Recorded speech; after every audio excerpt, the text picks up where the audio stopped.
Rusiyada miqrantların ölkədən çıxarılması üçün əsasların sayı əhəmiyyətli dərəcədə artırıla bilər. 2024-cü ildən etibarən Dövlət Duması miqrasiya siyasətinin təkmilləşdirilməsinə yönəlmiş 22 federal qanun qəbul edibdir. Onlardan 18-i deputatların təşəbbüsü ilə irəli sürülübdür.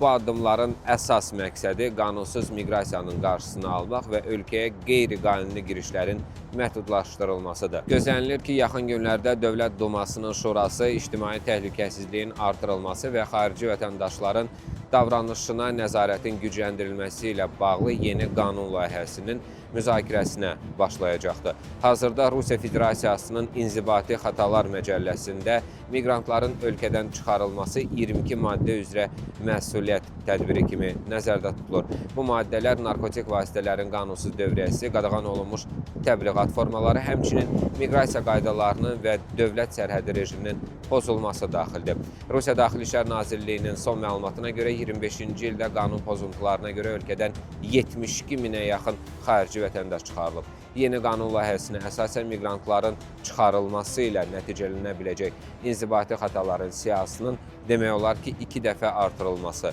22 maddədən 43 maddəyə çatdırılması təklif olunur.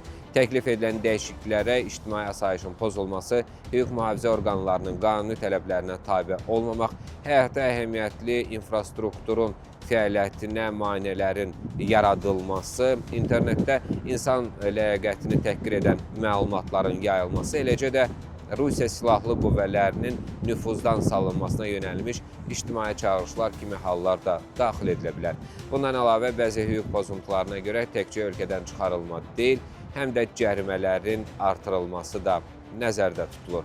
Qanunvericilik təşəbbüsü qəbul olunacağı təqdirdə Rusiyada miqrasiya sahəsində nəzarətin daha da sərtləşdirilməsi və xarici vətəndaşların məsuliyyətinin artırılması nəzərdə tutulur.